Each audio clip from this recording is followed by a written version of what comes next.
Entendes o que estás lendo? O podcast que te leva através das páginas da Bíblia, livro por livro, capítulo por capítulo. Uma exposição bíblica emocionante. Aperte os cintos e embarque comigo nesta viagem.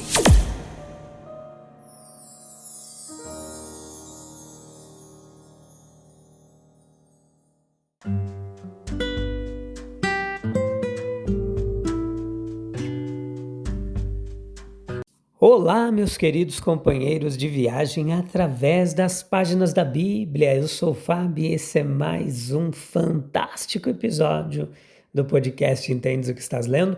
Hoje Romanos capítulo 2, parte 3, episódio de número 946, 12ª temporada.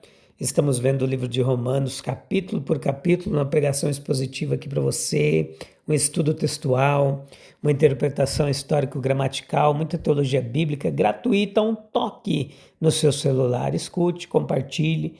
Olha, tem chegado muita gente nova aí nos dias recentes. Que Deus abençoe grandemente sua vida. A nossa intenção aqui é que a palavra de Deus te abençoe, te renove, te transforme, te edifique e te aproxime mais de Deus em temor e amor à pessoa bendita de Jesus Cristo. Vamos falar hoje da verdadeira religião. Eita, que tá fervendo o episódio de hoje. Romanos capítulo 2, versículo 17 a 19. Leia lá. Depois vem para cá que tem muita coisa interessante para a gente aprender sobre o que Paulo escreveu à igreja situada em Roma. Meus queridos, veja que a maioria dos homens deseja ter algum tipo de religião. Se não a desejam enquanto vivem, reconhecendo a importância da eternidade do julgamento, querem tê-la antes de morrer. Daí surgirem casos como o do grande imperador Carlos V da Alemanha, que durante quase toda a sua vida foi um homem de guerra, de ambição incansável, recolhendo-se a um convento nos últimos anos de sua existência e buscando dentro de seus muros algo como que a preparação para a eternidade que ele tanto adiara. Mas nós queremos uma religião não apenas para morrer, mas para viver. Afinal, é uma religião pobre aquela que o homem veste como se fosse a sua mortalha antes da sepultura. Veja, o que é então a verdadeira religião? Onde encontrá-la? As respostas são tão variadas e contraditórias que confundem até mesmo o buscador mais sincero da verdade. Os antigos sistemas eclesiásticos afirmam que a sua, e somente a sua, é a verdadeira religião. E em consequência dessa crença e para fazer com que outros se conformem a ela, perseguiram, aprisionaram, torturaram e queimaram aqueles que discordavam deles. Em nossos dias atuais, vemos pequenos grupos de pessoas sinceras e bem-intencionadas rompendo com todas as igrejas existentes e reivindicando para si que somente a sua é a verdadeira religião e excomungando, condenando todas as outras. Mas nós viemos aqui como almas imortais em busca da verdade e nos voltamos de todas as respostas humanas sobre a questão da religião para o único guia infalível da fé e da prática, a palavra de Deus. Essa palavra, ela é a lâmpada para os nossos pés, é a luz para o nosso caminho. Então eu venho a esta palavra divina, eu venho ao Pai do meu Espírito, venho a Jesus, o Salvador e o Mestre do mundo. Eu venho ao Espírito da verdade. E como humilde, indigno pecador, eu faço essa pergunta: o que é a verdadeira religião? E a resposta a essa pergunta ela é dada pelo apóstolo nos versículos que nós temos agora, irmãos. Vem comigo. O que a verdadeira religião não é. A verdadeira religião ela não é observância de sacramentos. Como assim? Alguém pode dizer: você nos diz que os sacramentos são de instituição divina, que um sacramento é uma ordenança sagrada instituída por Cristo. E ainda assim, nos diz que a religião não consiste na observância dos sacramentos, batismo, ceia. Mesmo assim, Cristo institui os sacramentos. Mas para quê? Como meio para um fim, como símbolos, sinais exteriores de verdades espirituais. Eles são auxílios para a religião, eles nos ensinam o fundamento de toda a verdadeira religião: a morte, os sofrimentos, a cruz de Cristo, conforme estabelecido na ceia do Senhor. Eles nos ensinam o significado da verdadeira religião: a purificação, a pureza e a mudança de coração, conforme estabelecido no sacramento do batismo. Mas eles não são em si mesmos a verdadeira religião. Veja, se fossem, não lhes seria dada mais ênfase. Paulo diz aqui no texto para a gente que a circuncisão, na verdade, aproveita se guardares a lei, verso 25. E novamente, versículo 28, nem é circuncisão a que é apenas exterior, na carne. A ordenança exterior, embora significasse algo, não criava nem causava uma mudança de coração. Observe a atitude do próprio Salvador em relação aos sacramentos. Se o sacramento do batismo tivesse o poder regenerador que lhe é atribuído, o Salvador certamente o teria usado em todas as ocasiões possíveis. E nós podemos notar também como Paulo fala do batismo no primeiro capítulo de 1 Coríntios capítulo 1, versículo 14. Dou graças a Deus por não ter batizado nenhum de vocês, senão Crispo e Gaio, para que ninguém diga que eu os batizei em meu próprio nome. Batizei também a família de Estéfanas. Além disso, não sei se batizei mais alguém, pois Cristo não me enviou para batizar, mas para pregar o Evangelho. Paulo não acreditava que a religião consistisse na observância dos sacramentos, ou os teria colocado em primeiro plano em sua obra. No entanto, quantos se apoiam inteiramente nos sacramentos foram batizados, comungaram regularmente na ceia do Senhor e, portanto, pensam que por isso são cristãos. A religião cristã é algo mais sobre isso. Os sacramentos não salvarão nossas almas, nós precisamos de algo mais do que a observância dos sacramentos se quisermos entrar no reino de Deus. A religião não consiste na observância de qualquer formalidades exteriores. Verso 28, não é judeu aquele que o é exteriormente. Nos versículos 17 a 24, o apóstolo mostra como muitos que se dizem judeus e se vangloriam da lei estão entre os principais transgressores da lei. E ao transgredirem a lei, desonraram a Deus, tanto que o nome de Deus foi blasfemado entre os gentios por causa de sua conduta. Versos 23 e 24. Embora Paulo fosse judeu, ele era um observador sincero e imparcial da vida humana e constatou que os judeus, como outros homens, eram culpados de desonestidade, impureza e outros pecados. Eles tinham a lei, mas, em vez de viverem de acordo com ela, confiavam na forma da religião em vez da realidade. Paulo mostra-lhes a inutilidade disso. A forma é útil juntamente com a realidade, mas sem a realidade a forma é totalmente inútil.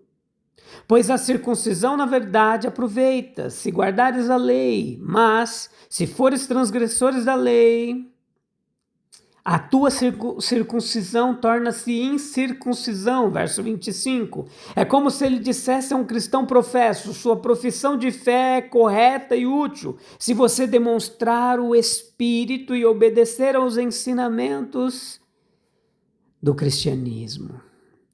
Mas se sua vida estiver em oposição a esse espírito e a esse ensinamento, então seu cristianismo falhou. Por quê? Porque a fé sem obras é morta. A religião ela não deve ser regida pela opinião dos homens, cujo louvor não provém dos homens, verso 29. A religião que nosso Salvador encontrou entre os judeus em seu tempo era, em grande medida, uma adoração da opinião humana. Seus líderes ensinavam como mandamentos as tradições dos homens. Os fariseus e escribas davam esmolas e faziam suas orações para serem vistos pelos homens. E Cristo nos diz, eles já receberam a sua recompensa.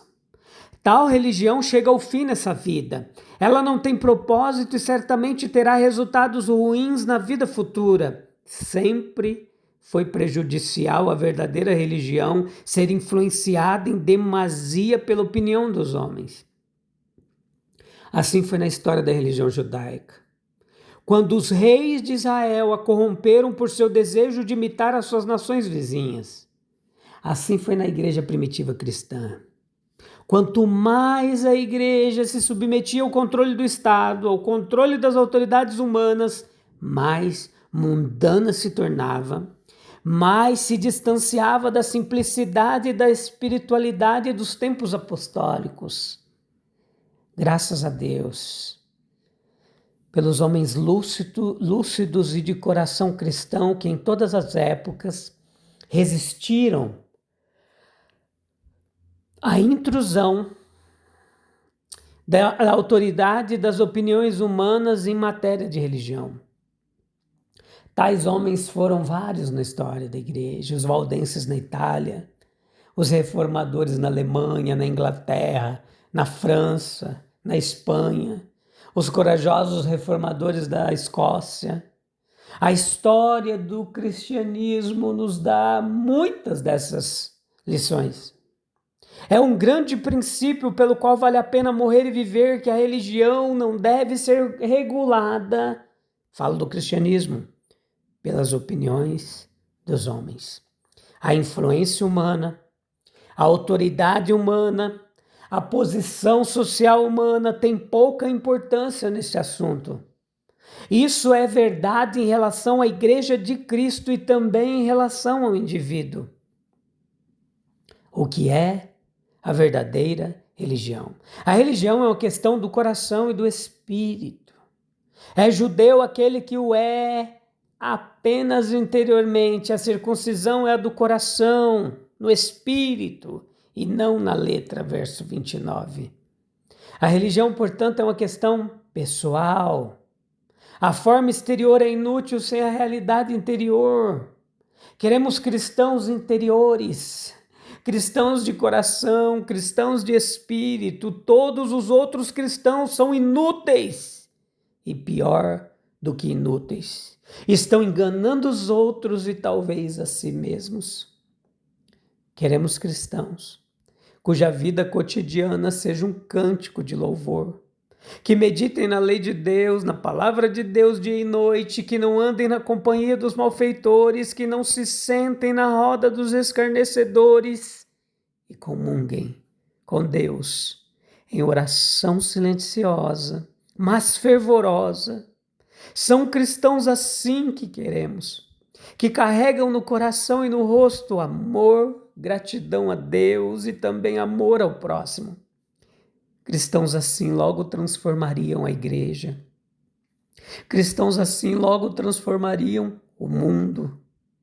A religião pura e imaculada para com Deus o Pai é essa: visitar os órfãos e as viúvas nas suas aflições e guardar-se da corrupção do mundo.